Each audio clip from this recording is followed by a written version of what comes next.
وصدق رسوله النبي الكريم المتين الأمين ونحن على ذلك من الشاهدين والشاكرين والذاكرين والحمد لله رب العالمين.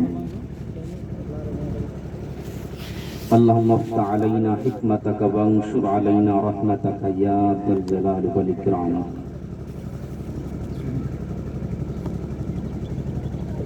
معزز سامعین حضرات، ممبر نور پر علماء کرام کا جمع غفیر اور بزرگان ملت و عزیز نونہالو، آپ تمام حضرات کافی دیر سے نعتِ نبی صلی اللہ علیہ وآلہ وسلم اور دیگر وعظ و نصیحت سماعت فرما رہے ہیں. وقت کی تنگ دامانی ہے، اس لیے میں بھی وقت کا خیال رکھتے ہوئے اس مقدس نورانی فہرست میں اپنا نام درج کرانے کے لیے صرف چند منٹ کے لیے آپ کے سامنے حاضر ہوا ہوں، اس لیے کہ آج کے اس جلسے کے بڑے بڑے مقررین اور بڑے بڑے واعظین اور خطبہ تشریف فرما ہیں اور انشاءاللہ تعالی کئی خطیب تشریف لانے والے ہیں. علامہ فیض احمد فیض نقشبندی صاحب بھی تشریف لائیں گے انشاءاللہ، ان کا بھی نورانی خطاب ہوگا. اور مولانا ثقلینی صاحب یہاں تشریف فرما ہے اسٹیج پہ. بلا تاخیر آپ حضرات آئیے ہم اور آپ ایک ساتھ مل کر کے حضور سرور کائنات فخر موجودات احمد مجتبی محمد مصطفیٰ صلی اللہ علیہ وآلہ وسلم کی بارگاہ رسالت نبوت میں جھوم جھوم کر حدیث درود پاک پیش کریں اور پڑھیں بآواز بلند: اللہم صلی علی سیدنا و مولانا محمد و بارک وسلم صلاۃ و سلام علیک یا رسول اللہ صلی اللہ تعالی علیہ وسلم. دوستان محترم، قرآن مجید فرقان حمید کی سورہ کوثر جو اکثر ہم لوگوں کو یاد ہے، اس کی ایک آیہ کریمہ کی تلاوت کا شرف حاصل کیا ہے. رب قدیر ارشاد فرماتا ہے فَصَلِّ لِرَبِّكَ وَانْحَرْ. اس کا ترجمہ یہ ہے کہ اے محبوب صلی اللہ علیہ وآلہ وسلم، آپ نماز پڑھیے، ونہر اور قربانی کیجیے. قربانی کے دن قریب ہے، اس لیے میں آپ کے سامنے قربانی کے تعلق سے چند باتیں عرض کروں گا. حضرات، قربانی کیا ہے؟ قربانی ایک دل کا جذبہ ہے، دل کا اخلاص ہے، سچائی ہے، اس کو رب کی بارگاہ میں پیش کرنا ہوتا ہے. اس قربانی کا تعلق حضرت ابو الانبیاء حضرت ابراہیم علیہ السلام سے ہے اور آپ کے لخت جگر حضرت اسماعیل علیہ السلام سے ہے. حضرت ابراہیم علیہ السلام کو اللہ تبارک و تعالیٰ نے آزمایا. اِذِ ابْتَلَىٰ إِبْرَاهِيمَ رَبُّهُ. اور یاد کرو جب اللہ تبارک و تعالیٰ نے اپنے نبی حضرت ابراہیم علیہ السلام کو آزمایا. یہ یاد رکھیے کہ اللہ تبارک و تعالیٰ جن جن بندوں کو بڑا مرتبہ دیتا ہے، اولو العزمی پہ فائز کرتا ہے، تو اللہ تبارک و تعالیٰ انہیں آزماتا ہے، انہیں تکلیفوں سے آزماتا ہے، مصائب و آلام کی وادیوں سے گزارتا ہے. جب تکلیفوں سے گزرتے ہیں اور سہن سختی کے ساتھ، برداشت کے ساتھ، تحمل کے ساتھ، جب صبر اور شکر کے ساتھ وہ بندے جب مصیبتیں جھیلتے ہیں تو اللہ تبارک و تعالیٰ انہیں امامت کا مرتبہ عطا فرماتا ہے. تو حضرت ابراہیم علیہ السلام کو اللہ تبارک و تعالیٰ نے بارہا آزمایا، لیکن آپ ہر آزمائش میں پورے اترے. کبھی تو آپ کی آزمائش ہو رہی ہے کہ آپ سرزمین عراق کے اس خطے پہ آپ پیدا ہوتے ہیں کہ وہاں تمام لوگ کفر و شرک میں ڈوبے ہوئے تھے، لیکن اس کفرستان کے ماحول میں حضرت ابراہیم علیہ السلام علم توحید بلند کرتے ہیں اور لوگوں کو کہتے ہیں، نمرود جو خدا بن بیٹھا تھا اس سے کہتے ہیں کہ تو خدا نہیں ہے، اور ان لوگوں کو کہا کہ جو تم نمرود کو خدا مانتے ہو یہ نہ تمہارا خدا ہے، خدا تو وہ ہے جو خدا تو وہ ہے جو سورج کو مشرق سے نکالتا ہے اور مغرب میں ڈبوتا ہے۔ حضرت ابراہیم علیہ السلام نے ان کو ایسے دلائل دیے، ایسے دلائل سے ان کو سمجھایا، لیکن پھر بھی ان کی سمجھ میں نہیں آیا۔ پھر ان ناہنجار قوم نے، ان نمرودیوں نے حضرت ابراہیم علیہ السلام کو ایک بہت بڑا آتش کدہ تیار کیا، اس آتش کدہ کے اندر ڈالا ایک آگ کا گھر، بڑی لکڑیاں ڈالی گئی، 6 مہینے تک اس میں لکڑیاں ڈالی گئی، اور پھر حضرت ابراہیم علیہ السلام کو منجنیق کے ذریعے، گوفن کے ذریعے آپ کو اس کے اندر پھینکا گیا۔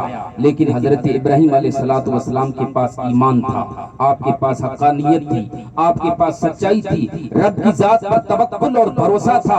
حضرت ابراہیم علیہ السلام اللہ کی ذات پر بھروسہ کرتے ہوئے اس آگ میں کودنے سے پہلے، آگ میں آپ کو ڈالے جانے سے پہلے حضرت جبریل علیہ السلام حاضر بارگاہ ہوتے ہیں اور عرض کرتے ہیں کہ اے ابراہیم، میں وہاں جا سکتا ہوں جہاں کوئی نہیں جا سکتا، میں تیری سفارش کر سکتا ہوں۔ حضرت ابراہیم علیہ السلام نے جواب دیا کہ مجھے تیری سفارش کی ضرورت نہیں ہے، میرا رب مجھے دیکھتا ہے، میرا رب مجھے جانتا ہے، اگر رب کا حکم ہے اور رب یہی چاہتا ہے تو میں آگ کے اندر کود پڑوں گا۔ حضرت ابراہیم علیہ السلام کے توکل اور آپ کے بھروسے کو دیکھ کر کے رب تبارک و تعالیٰ کا قرآن کہتا ہے، یا نار کونی بردم و سلام علی ابراہیم، اے آگ حضرت ابراہیم علیہ السلام کے لیے باغ بن جا اور ٹھنڈی بن جا۔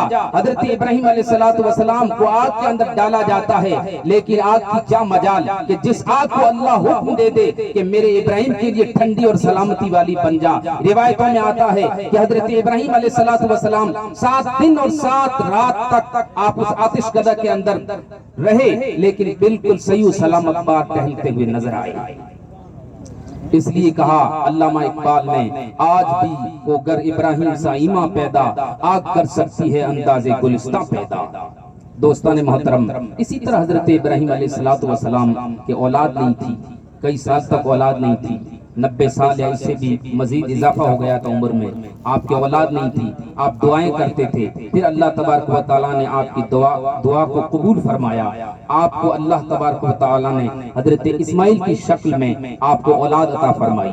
جب حضرت اسماعیل پیدا ہوئے تو اللہ تبارک و تعالیٰ نے پھر امتحان لیا کہ تمہارے اس بچے کو اور تمہاری بیوی حضرت حاجرہ کو اس وادی غیر ذی زرع، اس لق و دق سنسان میدان میں چھوڑ کے آؤ۔ وہ میدان کون سا تھا؟ وہ وادی بطحا، یعنی وہی سرزمین مکہ جہاں خانہ کعبہ بیت اللہ شریف بنا ہوا ہے، جہاں حجاج کرام طواف کعبہ کرتے ہیں، جہاں زمزم کا پانی پیتے ہیں اور جہاں صفا مروہ کی سعی کرتے ہیں، وہی جگہ ایک زمانہ تھا کہ وہ بالکل لق و دق صحرا تھا۔